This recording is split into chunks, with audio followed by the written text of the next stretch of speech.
পুনৰ নতুন এটা ভিডিঅ' সৈতে মই ধন ফুকনৰ চেনেলৰ সকলোকে স্বাগতম জনাইছোঁ। আজি মই আপোনালোকৰ কাৰণে তিতাকেৰেলাৰ ৰেচিপি লৈ আহিছোঁ। হয়তো ভিডিঅ'টো চাই ভাল পাব বুলি আশা থাকিল। তেতিয়াহ'লে দেৰি নকৰি ষ্টেপ বাই ষ্টেপ একেলগে চাব বুলি অনুৰোধ কৰিলোঁ।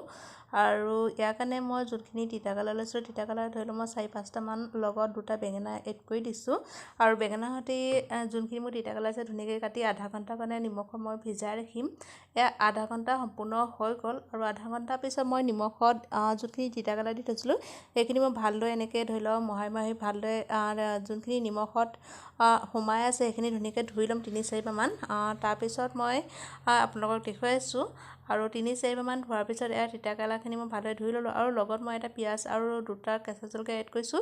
ইয়াত মই মছলা ব্যৱহাৰ নকৰোঁ কাৰণ এই তিতাকেৰেলাৰ বেঙেনাৰ ৰেচিপিখনত কোনো মছলা ব্যৱহাৰ কৰিব নালাগে আৰু এনেকৈ খাবলৈ বহুতো টেষ্টি হয়। যিসকলে নাখায় সেইসকলেও খাবলৈ মন কৰিব। আৰু এখন নৰ্মেল কেৰাহী পাতি দিছোঁ, তাত মই 2 চামুচৰ জোখত তেল এড কৰিছোঁ আৰু তেলখিনি গৰম হ'লত মই পিঁয়াজ আৰু জলকীয়াখিনি একেলগে এড কৰি দিলোঁ। আৰু আপোনালোকে এনেকৈ খাইছে না কমেণ্ট কৰি জনাবলৈ নাপাহৰিব। যদি মোৰ ভিডিঅ'বোৰ চাই ভাল পায় কমেণ্ট কৰি জনাব, লগতে ছাবস্ক্ৰাইবো কৰি ৰাখিব, নতুন ভিডিঅ' আপলোড কৰিলে পোনপ্ৰথমে চাবলৈ পায়। আৰু যোনখিনি পিঁয়াজ আছিলে সম্পূৰ্ণভাৱে সিজি উঠাত মই মোৰ যোনখিনি তিতাকেৰেলা আৰু বেঙেনা কাটি ৰাখিছিলোঁ সেইখিনি এড কৰি দিছোঁ। আৰু লগতে মই ইয়াত নিমখ আৰু হালধি এড কৰি দিম। হালধি আধা চামুচৰ জোখত দিছোঁ, লগতে নিমখো দিছোঁ। নিমখ সোৱাদ অনুযায়ী আপোনালোকে দি ল'ব। আৰু চাওকচোন একেবাৰে কমটি মছলা ব্যৱহাৰ নকৰাকৈ এখন ৰেচিপি ৰেডি হয়। আৰু যিসকলে তিতাকেৰেলা বেয়া পায় এনেকৈ বনাই খাব। আৰু মই এই চব্জিকণ বনাবলৈ 20 মিনিটৰ সময় লাগে কাৰণ ল' ফ্লেমতে সিজাব লাগিব।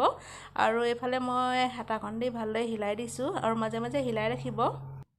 আৰু চব্জিখিনি মোৰ সম্পূৰ্ণভাৱে সিজি উঠিছেগৈ। টোটেল মোৰ 15 মিনিট লাগিছেগৈ আৰু 5 মিনিটৰ পিছত মোৰ এই তিতাকেৰেলাৰ ৰেচিপিটো ৰেডি হৈ উঠিব। আৰু এনেকুৱা ধৰণৰ ইউনিক ধৰণৰ যদি মোৰ ৰেচিপিবোৰ চাবলৈ বিচাৰিছে কমেণ্ট কৰি জনাব। আৰু লগতে কাষত থকা বেল আইকনটো প্ৰেছ কৰিব, যেতিয়া নতুন ভিডিঅ' আপলোড কৰোঁ পোনপ্ৰথমে চাবলৈ পায়।